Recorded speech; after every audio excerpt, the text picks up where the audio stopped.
Sun travels வடமாகாணத்தில் சட்டபூர்வமான அனுமதியுடன் இயங்குகின்ற visa consultants and ticket agent. உங்கள் பெறுமதியான கடவுச்சீட்டுகள், ஆவணங்கள் போன்றவற்றுக்கு பாதுகாப்பான அனுமதி பெற்ற நிறுவனம் சன் டிராவல்ஸ்.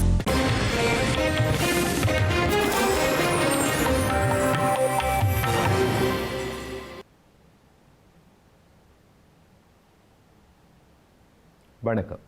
இது ஐபிசி தமிழின் பிரதான செய்திகள். முதலில் தலைப்புச் செய்திகள்.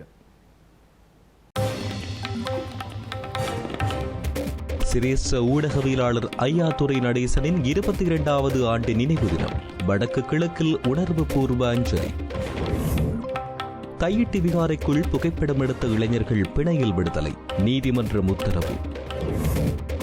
சென்னையில் இலங்கை பெண் படுகொலை, மகிழுந்தால் ஏற்றிக் கொன்ற கும்பல்.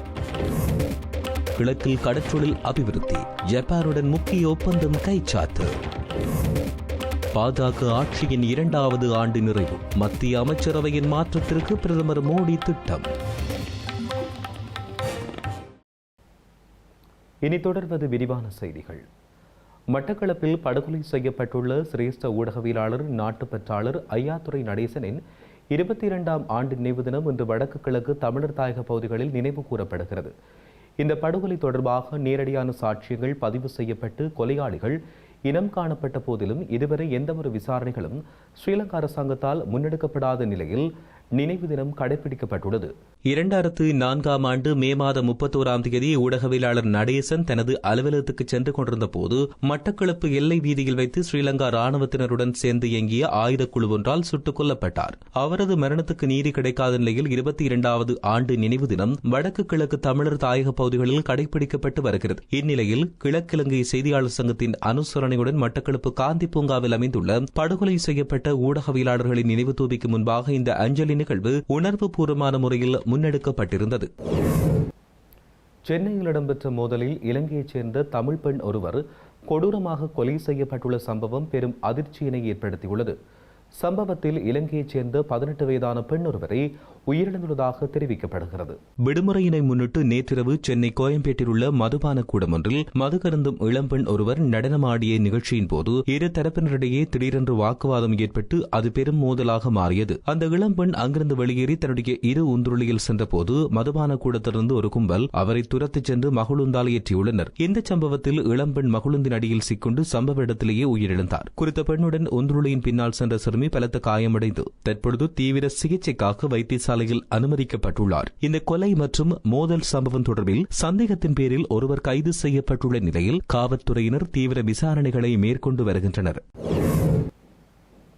தையிட்டி விகாரை பகுதியில் சந்தேகத்துக்கிடமான முறையில் நடமாடி புகைப்படங்களை எடுத்த குற்றச்சாட்டில் கைது செய்யப்பட்ட யாழ்ப்பாணத்தைச் சேர்ந்த 2 இளைஞர்களையும் தலா 1 லட்சம் ரூபாய் பெறுமதியான பிணையில் செல்ல அனுமதி வழங்கப்பட்டுள்ளது.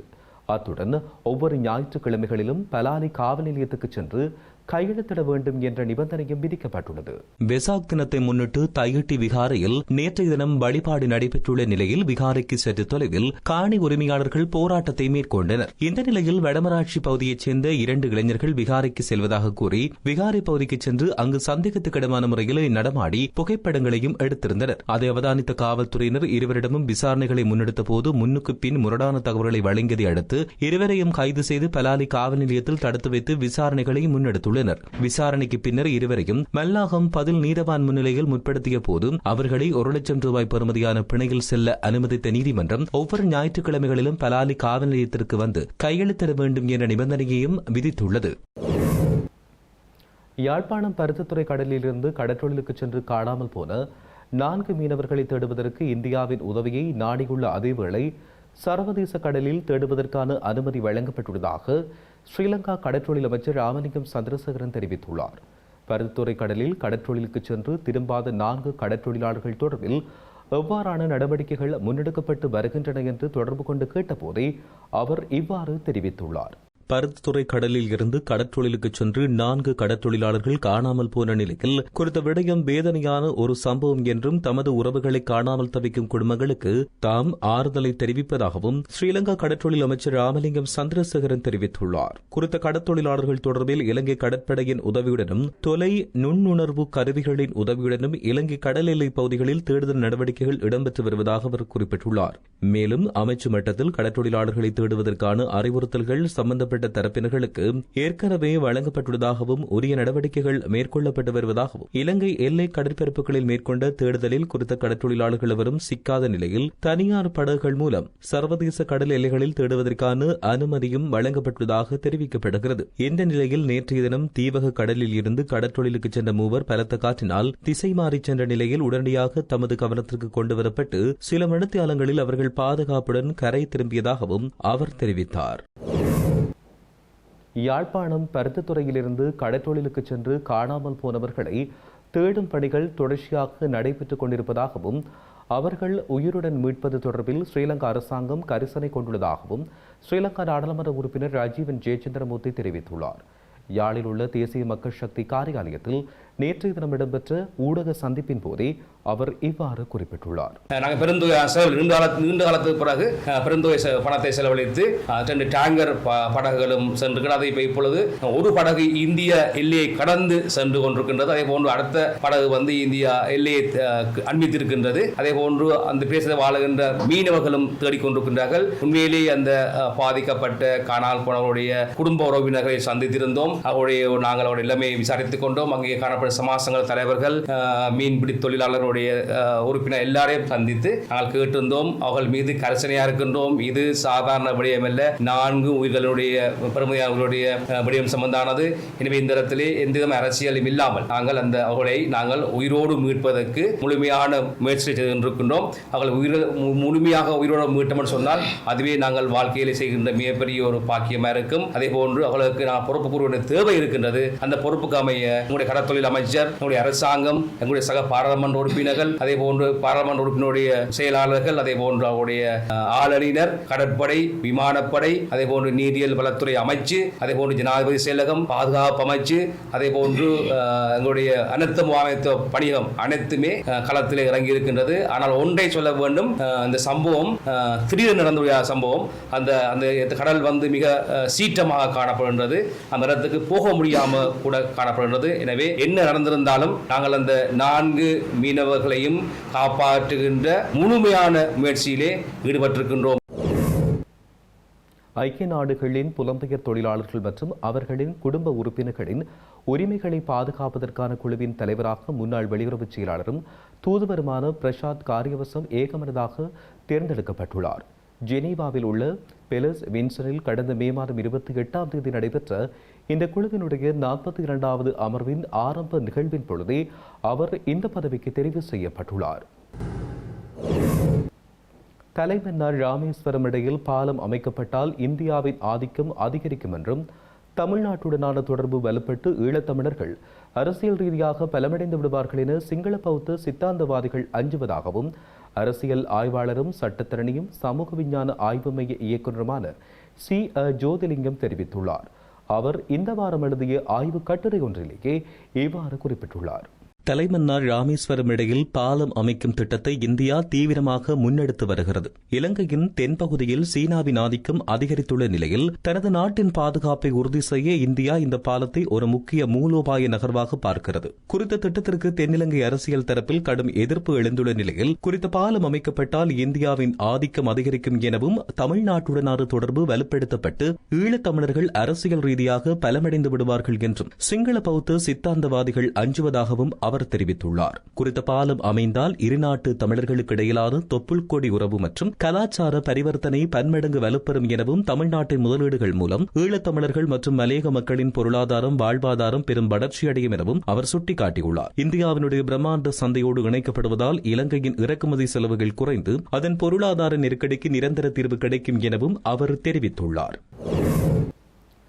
மட்டக்களப்பு கல்குடா காவல் பிரிவிலுள்ள ஜூனியன் கொலடை பிரதேசத்தில் சட்டவிரோதமாக பௌர்ணமி தினத்தன்று மதுபான வியாபாரத்தில் ஈடுபட்ட பெண்ணொருவர் கைது செய்யப்பட்டுள்ளார்.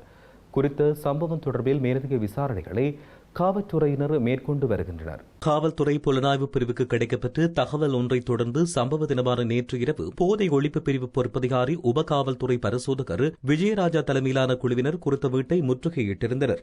இதன்பொழுது சட்டவிரோத மதுபான வியாபாரத்தில் ஈடுபட்ட பிரபல வியாபாரியான 42 வயதுடைய பெண்ணொருவரை கைது செய்துள்ளதோடு 72 பியர் போத்தல்கள், 25 கால் போத்தல்கள் என்பவற்றினை காவல்துறையினர் மீட்டுள்ளதாகவும் தெரிவிக்கப்பட்டுள்ளது.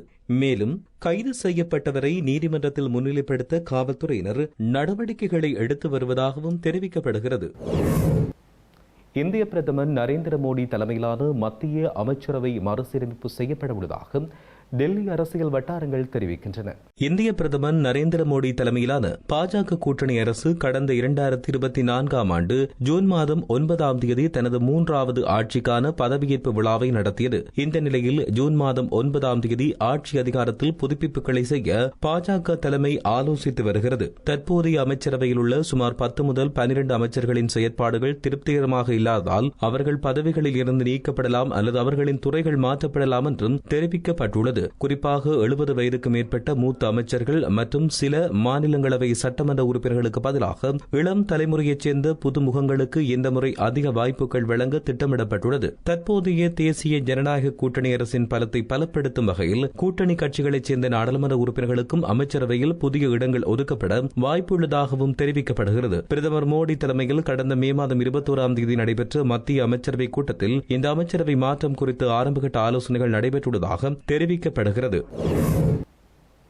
செய்திகளின் நிறைவாக இனி மீண்டும் தலைப்புச் செய்திகள். சிரேஷ்ட ஊடகவியலாளர் ஐயாத்துரை நடேசனின் 22வது ஆண்டு நினைவு தினம்.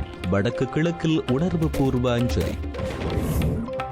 தையிட்டி விகாரைக்குள் புகைப்படம் எடுத்த இளைஞர்கள் பிணையில் விடுதலை, நீதிமன்றம் உத்தரவு.